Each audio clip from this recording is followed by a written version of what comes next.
Tinumbok na mga kababayan ng ating Pangulong Bongbong Marcos yung destabilization efforts ng kampo ng mga Duterte. Yan po yung sabi ng ating Pangulong Bongbong. Sabi dito sa report ng Politico News, Marcos slams Supreme Court petition versus 2025 national budget. Partian niya ito ng destabilization moves. Wala nang takip-takip mga kababayan. Dati, umiiwas sa mga komento na ganito yung ating Pangulong Bongbong Marcos. Ini-ignore lang niya yung mga pinagagawa ng mga Duterte, ng kampo ng mga Duterte. Pero this time, mga kababayan, frontal attack. Frontal attack na yung ginagawa ng ating Pangulong Bongbong Marcos. Sabi nga, yung pangil ng Tigre ng Norte, pinalabas na mga kababayan yung pangil. Pati nga yung China, binakbakan ng ating Pangulo. Yung mga agents nila dito sa Pilipinas, yung mga pro-China, yan ang nasa likod po ng destabilization. At gusto nilang isabotahe ang ating national budget sa pamamagitan po ng mga gawa-gawang kwento. O ngayon, dahil sa statement mga kababayan kahapon ng ating Pangulo na i-shutdown na niya, pag binabura na niya yung mga petitioners, pinabura ng Supreme Court, tinanong siya kung may contingency plan. Sabi ng ating Pangulo, wala niya. We will shut down everything. Biglang bumanat na naman po yung kampo ng mga Duterte. Sabi ng mga kampo ng mga Duterte, anong klase niyang presidente yan? Walang contingency plan. Talagaan niyang weak leader. Tapos bumanat si dating Executive Secretary, Vic Rodriguez. Isa sa mga petitioners po. Sabi ni Vic Rodriguez, on Marcos Jr. shutting down the government, should the Supreme Court rule in favor of the petition challenging the constitutionality of the 2025 budget, the government shall operate on a reenacted budget should the court issue a restraining order and will never shut down. Kinounter niya yung sabi ng ating Pangulong Bongbong. Hindi man na niya magsa-shutdown tulad ng sinabi ng ating Pangulo. Alam naman niya ng ating Pangulo, hindi man po magsa-shutdown. Sinabi lang niya yon sa inis. Pero alam niya, hindi man magsa-shutdown. Kaya lang po, apektado yung ibang mga serbisyo. Ang matutuwa si Sara Duterte kasi sa reenacted budget mga kababayan, ang ibig sabihin nyo noon, ang kanyang 1.8 billion pesos na dating budget noong 2024, yun ang magagamit niya. Nakita ninyo yung agenda ng mga Duterte? Sinasabotay nila yung budget, tinatablan nila yung 2025 national budget para maibalik sa 2024. Para yung tinapyas kay Sarang 1.3 billion. Hindi ma-implement.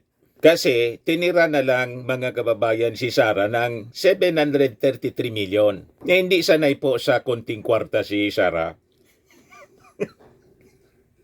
Nakita na ninyo? So kaya mga kababayan na isakripisyo ng kampo ng mga Duterte yung mga serbisyo na para sa mga mamamayang Filipino, basta lang maibalik yung yung pondo para kay Sara. Ganon ka-selfish, lumalabas mga kababayan. Nalanta dito sa mismong statement ni Vic Rodriguez. Yan po malinaw. The government shall operate on a reenacted budget should the court issue a restraining order and will never shut down. We filed our petition to the Supreme Court to protect public funds from being disbursed illegally, prevent wastage of public money, and people's money being deflected to any improper use. Iyang-iya naman ako sa iyo, Vic Rodriguez. May lakas ka ng loob. You have that gall to say that. Sabihin mo yan kay Sara Duterte. Tama? Si Sara Duterte yung na-audit na mismo. Disallowed ng COA yung mga ginastos niya sa confidential funds. Bakit hindi mo sabihin sa mukha ni Sara yung sinasabi mong wastage of funds? Paano nga wastage of funds? Nagsisimula pa lang, hindi pa nga nagagastos, di pa nagagamit. O nag-akusa na agad kayo ng korupsyon, wala pang kinukurakot. Pero doon, sa pondo ni Sara Duterte, malinaw na kung saan napunta. Based sa investigasyon ng Committee on Good Government and Public Accountability. Kaya nga, nagrarally ngayon yung mga nag-file ng impeachment complaint laban kay Sara. Sabi pa ni Vic Rodriguez dito sa kanyang post, "The case lodged before the Supreme Court is a testament of our adherence to the rule of law in respect to the Constitution as the supreme law to which all other laws must conform. All private rights are defined in all public authority administered." Sabihin mo yan kay Digong, saka kay Sara, yung respect sa rule of law. Kaya nga sila tambak-tambak yung kaso. Si Sara may disbarment, pati si Digong. Tama? Tapos may 3 kaso ng impeachment. Si Digong may ICC case dahil sa EJK. Asan doon ang rule of law? Kaya itong mga statement, mga kababayan ni Vic Rodriguez, nababagay na sabihin niya, una, sa sarili niya. Pangalawa, mga kababayan, sa kanyang mga amo, si Digong at saka kay Sara. Kasi akma sa kanila ang mga statement ni Vic Rodriguez. Hindi po ito para sa ating Pangulong Bongbong Marcos. At sa tingin ko, mga kababayan, kung bakit nasabi yon ng ating Pangulong Bongbong Marcos na we just shut down everything. Kasi alam natin na pwede po na mag-operate ang ating gobyerno through reenacted budget. Kaya lang yung mga nakaprograma po sa 2025 budget na mga bagong programa, proyekto ng ating gobyerno, ang ibig sabihin nun, lahat po madidiskaril dahil sa pananabotahe ng kampo ng mga Duterte. Through UNGAB, tapos po ni Vic Rodriguez, na dating Executive Secretary ng ating Pangulo, dahil sa nabuking, may mga milagro po na ginawa, natanggal po. Biglang tumalon sa kampo ng mga Duterte, nagpapagamit ngayon sa mga Duterte dahil sa kanyang ambisyon din sa politika, tumatakbong senador. Nakita na ninyo? Very selfish. Isa-sacrifice nila, mga kababayan, yung kapakanan ng ating mga mamamayang Filipino. Maibalik lang ang budget ni Sara sa pamamagitan ng reenacted budget. Kaya tama yung mga sinabi po ni La Union Congressman Paulo Ortega. Sabi ni Ortega, ito niyang petition versus 2025 budget, isang desperate political survival bid. It's nothing but a desperate attempt at political survival. It is a calculated political gambit that only aims to obstruct progress and destabilize the administration of President Ferdinand Marcos Jr. So malinaw, mga kababayan, very active yung mga destabilizers sa ating gobyerno kasi ayaw nilang magtagumpay yung ating Pangulong Bongbong Marcos. Kasi nga po, pag nagtagumpay yung ating Pangulo, ang successor ng ating Pangulo, si Martin, wala na pong pagkakataon yung mga Duterte na makabalik sa posisyon. Kaya guguluhin nila, mga kababayan, yung ating gobyerno. Itingin ko naman po, hindi papayag yung ating mga mamamayang Filipino. May majority support. Yung mga officials nga po sa Visayas, sa panguna ni Governor Gwen Garcia, na numpa ng support. Yan po. Leaders in Visayas reaffirm support for Marcos.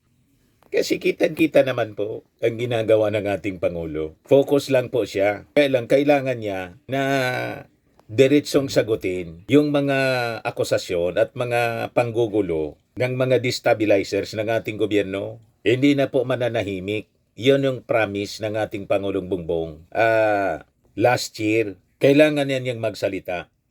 Dinagdagan na niya yung engagement sa mainstream media para sagutin, mga kababayan, yung mga baseless accusations. Lalo na ito po seryoso. Tinatarget po nila sa kanilang destabilization yung ating national budget para i-paralyze yung ating gobyerno. At ang ultimate objective nila, iluklok si Sara. Yes, sabi ng ating Pangulong Bongbong Marcos, no, we shut down everything.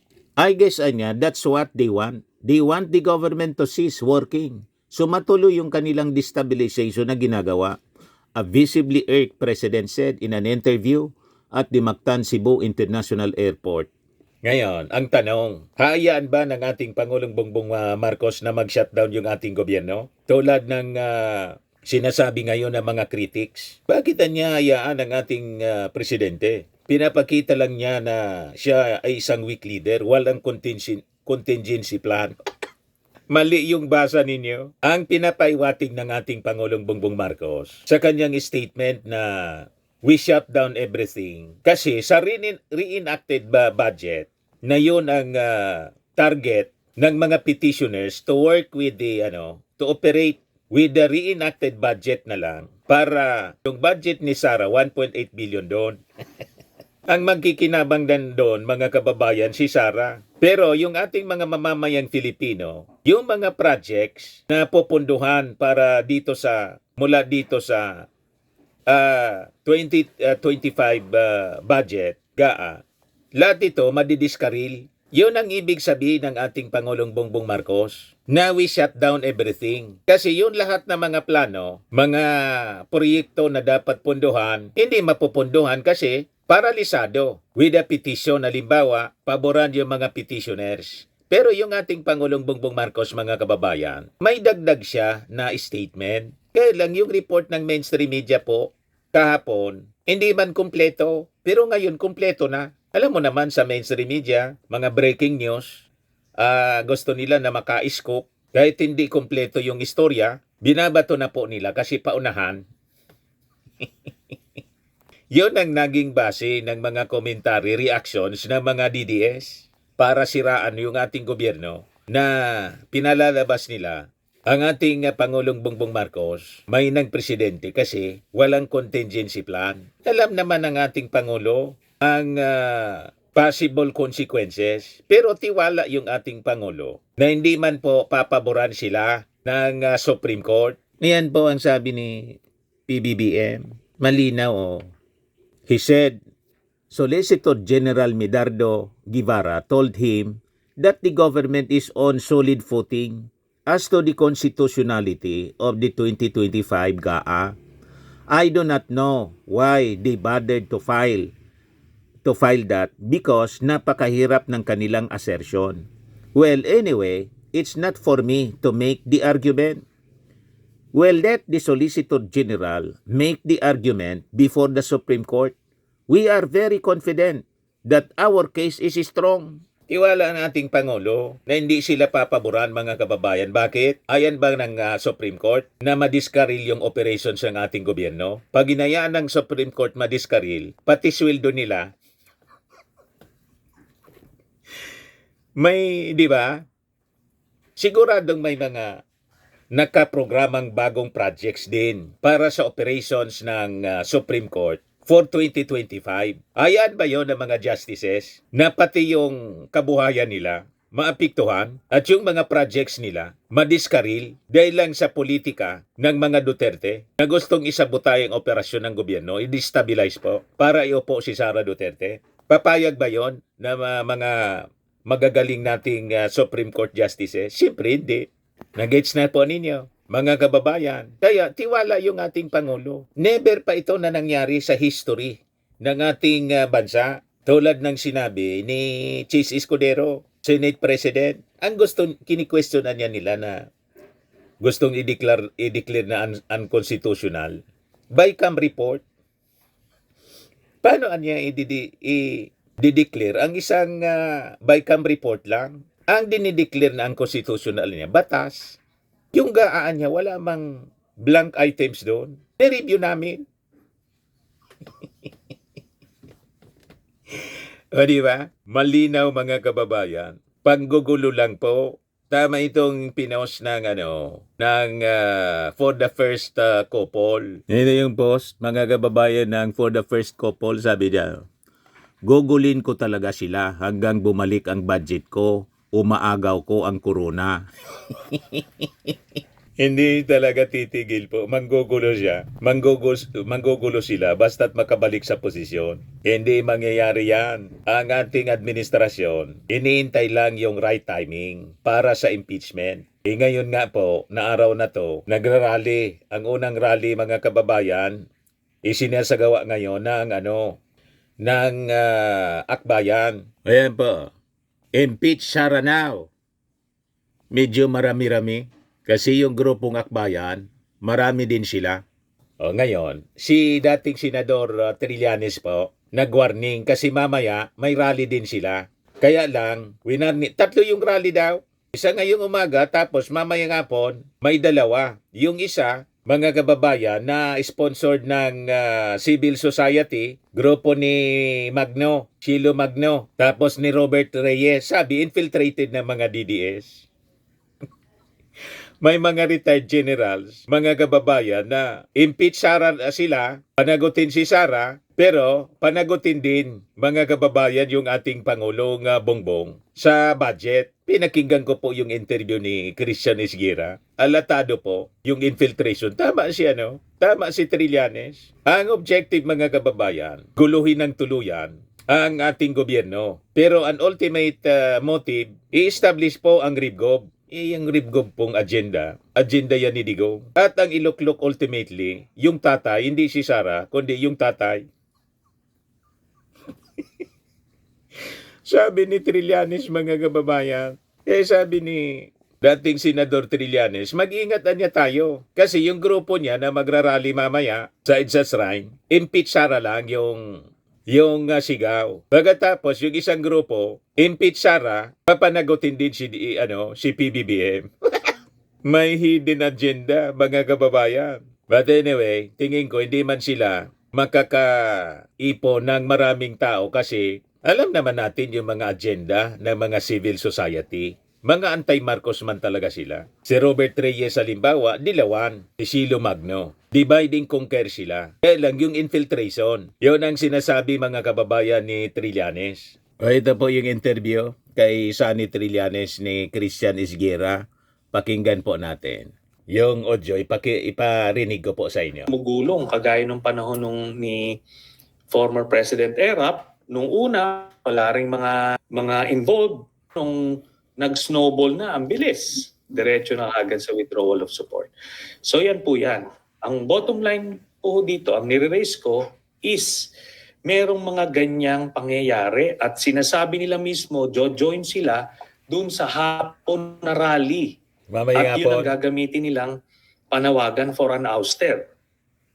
Yan po yan. And I showed you the receipts. Christian, hindi ako nag-iimbento lang, screenshot sa kinaukulan. Kaya yun. That's where I'm coming from. So when I say na infiltrate yung yung grupo na yan, I'm stating it as a matter of fact. Pero sinasabi ko ulit, nililinaw ko, sila Justice Carpio, sila Prof. Chelo Magno, sila Father Robert Reyes, hindi naman sila yon. Okay, yun po. Okay. Tapos linawin din natin. No? Kasi dun sa pahayag ng Clergy and Citizens for Good Governance, halo-halo yung issues, no? Basically, good governance, anti-corruption, kasama rin yung pagpapanagot kay Sara Duterte. Hindi ba enough yung message na yon to actually serve as a deterrent dito sa kung ano man pinaplano ng mga sinasabi niyong humalo o nag-infiltrate? See this? Kaya nga ho, ang kanilang gustong mensahe, lahat sila kailangan palitan.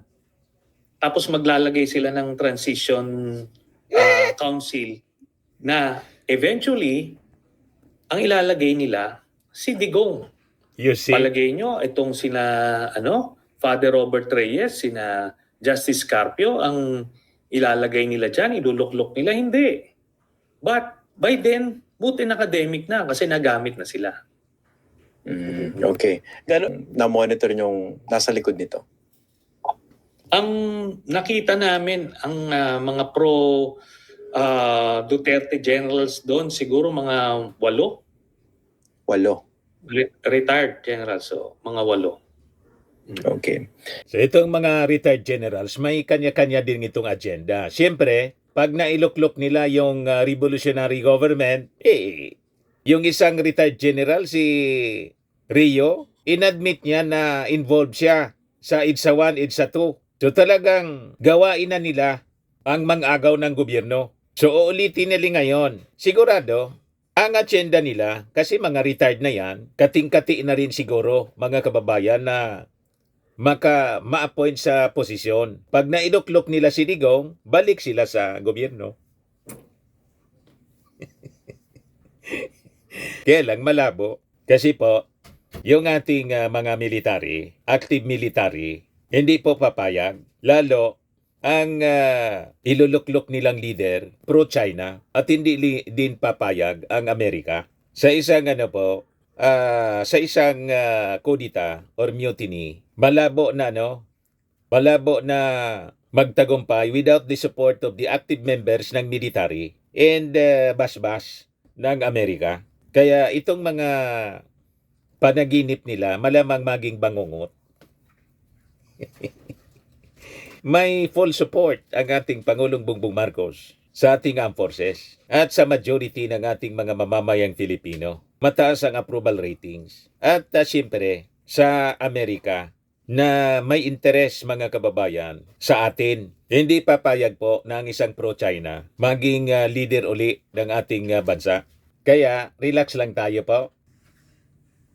Itong ating programa mga kababayan, atid sa inyo nitong ating mga sponsors. Firmax Firming and Lifting Cream. Pinapay po sa mga pulses in affected area. Mainam po ito sa mga pains at paninigas ng mga kaso-kasuan. Ito sa mukha naman yung application, anti-aging, Automax po siya. Ito ay Glow Zero mga kababayan. Whitening po siya. Made in South Korea. Ito naman po, Nengxia Red Mix Fruit Drink. Gawa po siya sa goji berry. May anti-cancer properties po siya. At sa mga naghanap po ng malinis and spacious fitness gym, pumunta lang po kayo sa aming Colossal Fitness Gym. May Grab car rental din po kami. At bills payment po sa aming office. At saka sa mga mahilig po sa mga imported bags, manood po kayo sa live selling ni Madam Eileen Rosales sa kanyang Eileen Closet po. Pati mga shoes, ito yung kanya po. Ito yung kanyang page. Kita ninyo, napakagandang mga online selling po siya. Si Madam Eileen Rosales. Cellphone number niya po 773-798-7816.